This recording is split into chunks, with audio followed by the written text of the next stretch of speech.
میرے پاکستانیوں، یہ جو پچھلے ہفتے حالات ہوئے، افسوسناک حالات، اس کی وجہ سے میں نے فیصلہ کیا کہ میں آپ کے سامنے آؤں۔ دیکھیں، سب سے پہلے ہمارا وہ واحد ملک ہے جو اسلام کے نام پہ بنا تھا۔ اس کا نعرہ کیا تھا؟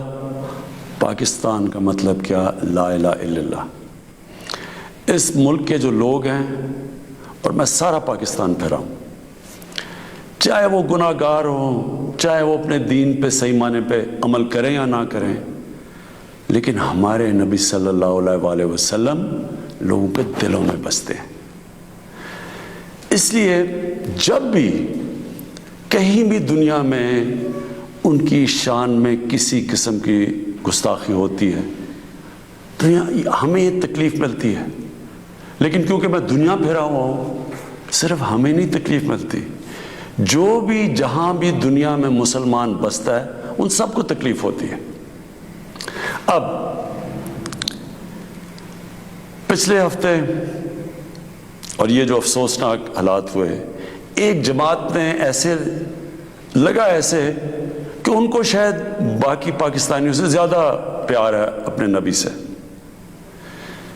دیکھیں، وہ جو ٹی ایل پی کا جو مقصد ہے، جس کی وجہ سے وہ لوگ باہر نکال رہے ہیں، میں آپ کو یقین دلاتا ہوں کہ وہی میرا مقصد ہے، وہ میری گورنمنٹ کا مقصد ہے۔ ہم بھی انہی کی طرح چاہتے ہیں کہ دنیا میں کسی ملک میں ہمارے نبی کی شان میں گستاخی نہ ہو، صرف ہمارا طریقہ کار فرق ہے۔ ٹی ایل پی کا کیا طریقہ کار ہے اور میری گورنمنٹ اور میرا جب سے ہم آئے ہیں، ہم کیا کوششیں کر رہے ہیں کہ دنیا میں یہ گستاخی نہ کی جائے ان کی شان میں، وہ یہ ہے۔ ٹی ایل پی یہ کہہ رہی ہے کہ جو فرانس میں ہوا، فرانس کے ایمبیسڈر کو واپس بھیجا جائے، ان سے سارے رابطے ختم کر دیے جائیں۔ ہماری جو گورنمنٹ کا طریقہ کار ہے وہ میں ابھی آپ کو تفصیل سے بتاتا ہوں، لیکن مقصد ہم دونوں کا ایک ہی ہے۔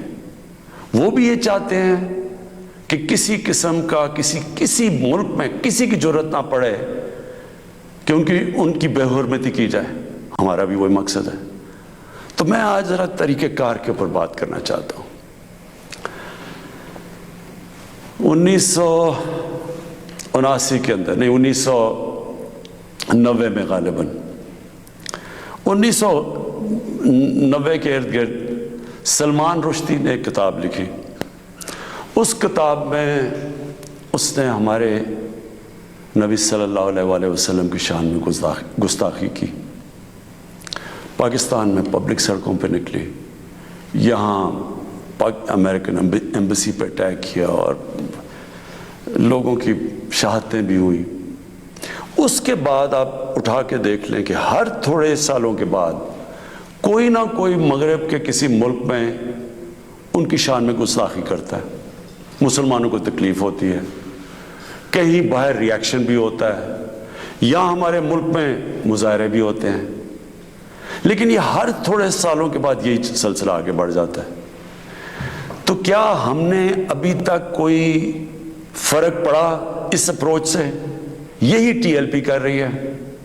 یہ بھی یہ پاکستان میں کہہ رہے ہیں کہ مظاہرے کریں گے ہم، اور کیے ہیں انہوں نے، اور ہم سڑکوں پہ آ جائیں گے، پہلے بھی کیے ہیں، کہ اگر ہم ایکشن نہ لیں۔ اب کیا میرا سوال یہ ہے کہ کیا فرانس کے ایمبیسڈر کو واپس بھیجنا فرانس میں اور ان سے سارے تعلقات توڑ دینا، کیا اس سے یہ رک جائے گا؟ کیا اس سے تو کوئی گارنٹی ہے کہ اس کے بعد ان کی شان میں کوئی گستاخی نہیں کرے گا؟ کوئی گارنٹی ہے؟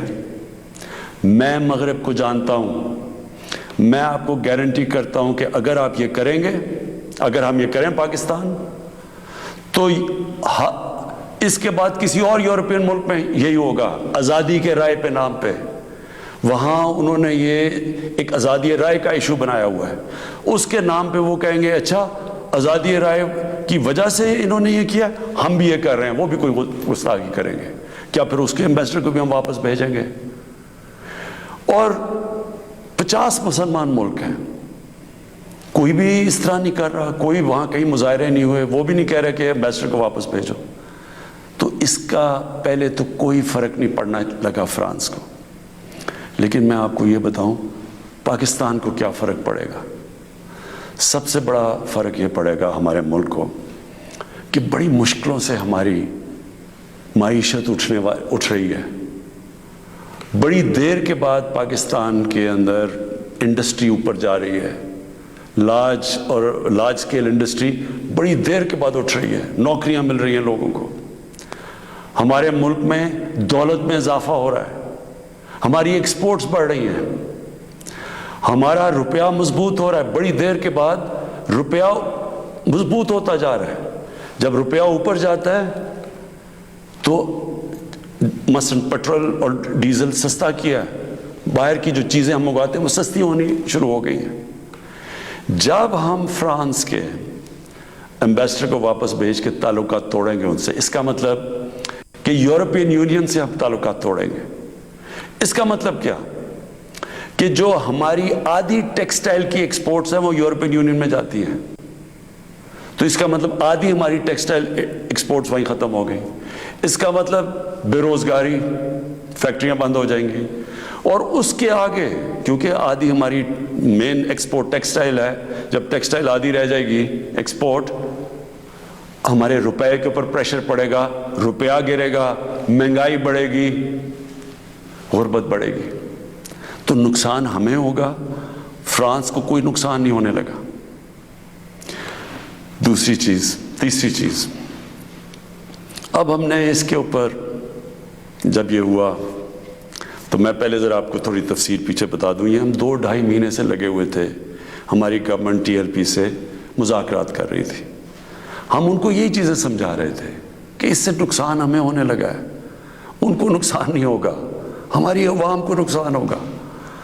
مذاکرات چلتے جا رہے تھے. انہوں نے کہا جی اسمبلی میں رکھو, اور اسمبلی جو فیصلہ کرتی ہے.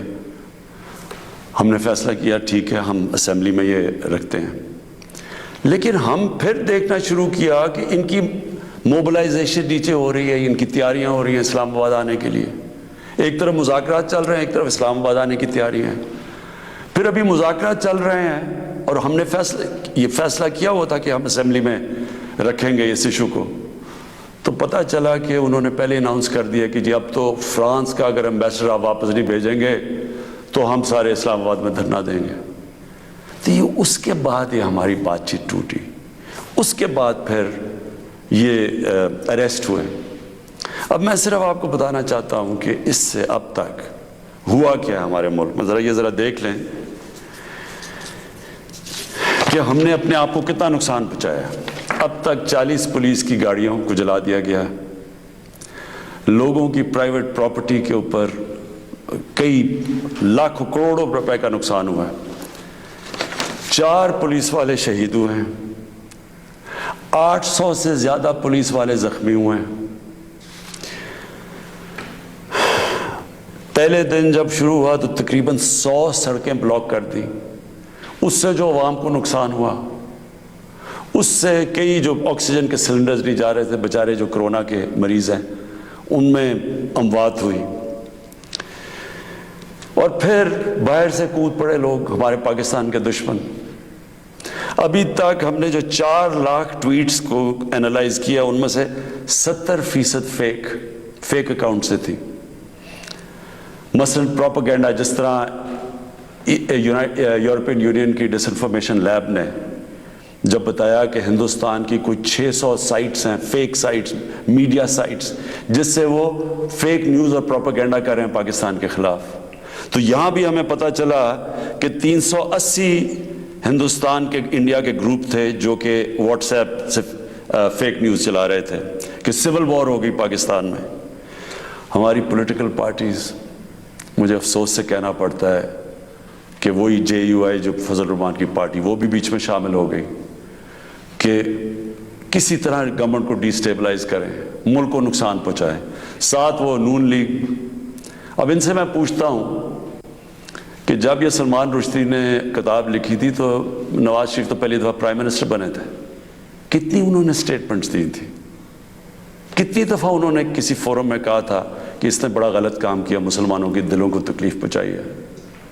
کتنی دفعہ کسی بھی مسلمان ہیڈ آف اسٹیٹ نے کسی انٹرنیشنل فورم پہ اس پہ بات کی تھی، تو آج ان کے ساتھ مل گئے ہیں صرف انتشار پھیلانے کے لیے. دیکھیں، اب یہ میں نے آپ کو بتایا کہ ایک اپروچ ہے کہ اپنے ملک میں مظاہرے کرو، اپنے ملک کو نقصان کرو، کوئی فرق نہیں پڑتا فرانس کو، اچھا ایمبیسڈر واپس بھیج دو، کوئی فرق نہیں پڑتا. اب یہ سنیں کہ میری اپروچ کیا ہے. مقصد تو ہمارا ایک ہی ہے. ہم کیا چاہتے ہیں کہ ہم یہ چاہتے ہیں کہ یہ جو ہر تھوڑے سالوں کے بعد ہمارے دلوں کو تکلیف پہنچائی جاتی ہے، اس کی دوسری اپروچ کیا ہے، یہ اب سنیں میری اپروچ کیا ہے. دیکھیں، میں پھر سے آپ کو بتاتا ہوں، مغرب کو میں سب سے بہتر سمجھتا ہوں. میری بڑی زندگی گزری ہے وہاں، میں ان کی سوچ کو جانتا ہوں. دیکھیں، سب سے پہلے جو کوشش کرنی چاہیے، جو ہم نے کی ہے، اور میں ابھی بتاتا ہوں ہم نے کیا کیا کوشش کی ہے. اچھا، میں یہ ذرا پہلے بتا دوں. سب سے پہلے جون 2019 میں 14ویں جو سمٹ تھی OIC کی، وہ پہلی دفعہ جا کے میں نے اسلاموفوبیا کی بھی بات کی، اور میں نے یہ بات کیا کہ جو مغرب کے اندر ہمارے پیارے نبی کی بے حرمتی کی جاتی ہے، کہ ہم سب مسلمان ملکوں کو مل کے ہم ایک پلان کرنا چاہیے، کہ اکٹھا اپروچ کرنا چاہیے، کہ ان کو سمجھانا چاہیے مغرب کو. دوسرا، میں نے پھر جب سپٹمبر 2019 میں یونائٹڈ نیشنز کی جنرل اسمبلی میں گیا، ادھر میں نے یہ اٹھایا دونوں چیزیں، اسلاموفوبیا کی بھی بات کی. اسلاموفوبیا کا کیا مطلب ہے؟ اسلام کے خلاف نفرت، اور اس نفرت کے اندر ایک یہ ہے کہ وہ ہمارے نبی صلی اللہ علیہ وسلم کی شان میں گستاخی کرتے ہیں. تو یہ ایک ہی چیز اکٹھے کرتے ہیں یہ. تو ادھر میں نے بات کی یونائٹڈ نیشنز میں.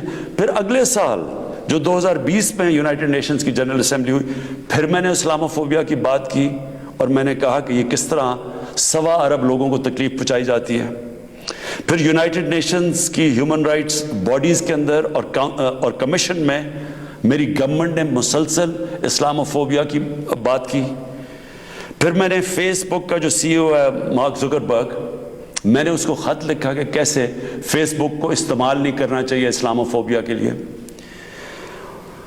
اور پھر جب یہ فرانس میں ہوا، اور جس کے اوپر یہ TLP کہہ رہی ہے کہ فرانس کے ایمبیسڈر کو واپس بھیجیں، میں نے سارے مسلمان ہیڈز آف سٹیٹس کو خط لکھا، اور میں نے ان کو کہا کہ ہمیں جوائنٹ ایکشن لینا چاہیے اس کے اوپر.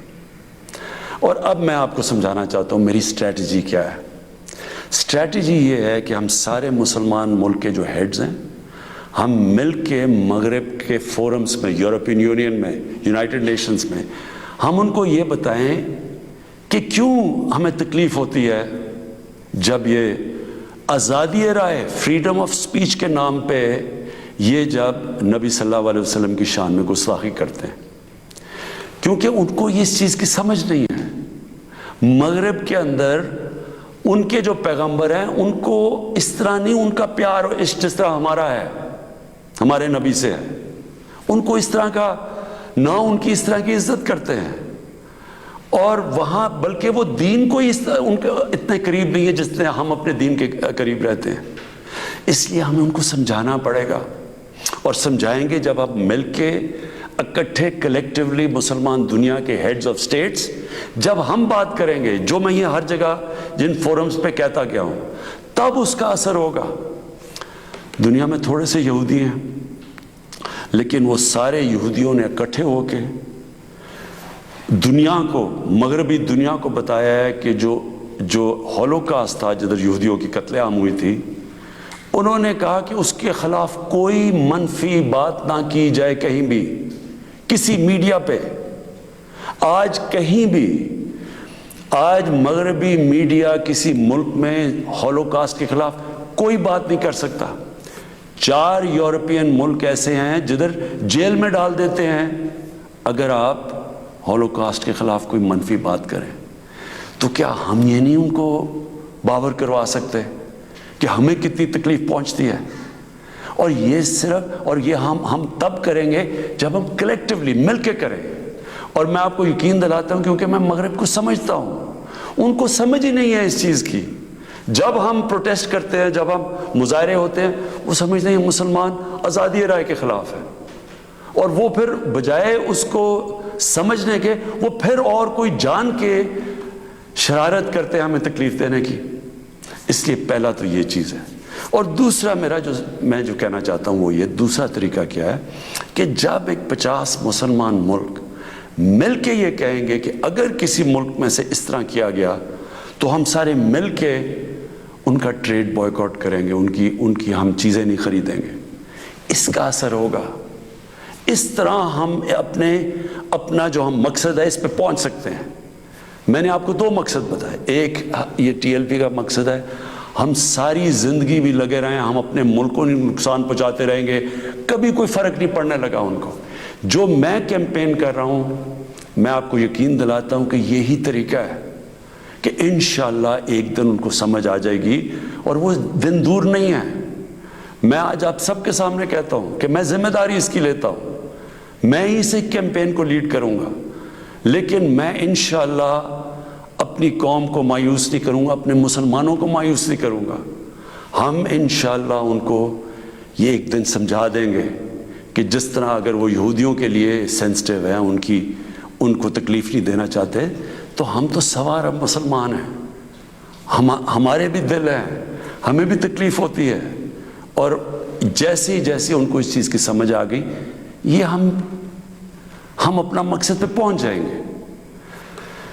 آخر میں اپنے علماء ان کو خاص طور پہ کہنا چاہتا ہوں کہ آپ کو اس میں ہمارے ساتھ مل کے، میرے ساتھ مل کے میری تائید کرنی چاہیے، ہماری مدد کرنی چاہیے، کیونکہ یہ جو چیزیں یہ جو ہو رہے ہیں ہمارے ملک کو نقصان پہنچ رہا ہے، اس سے تکلیف پہنچتی ہے۔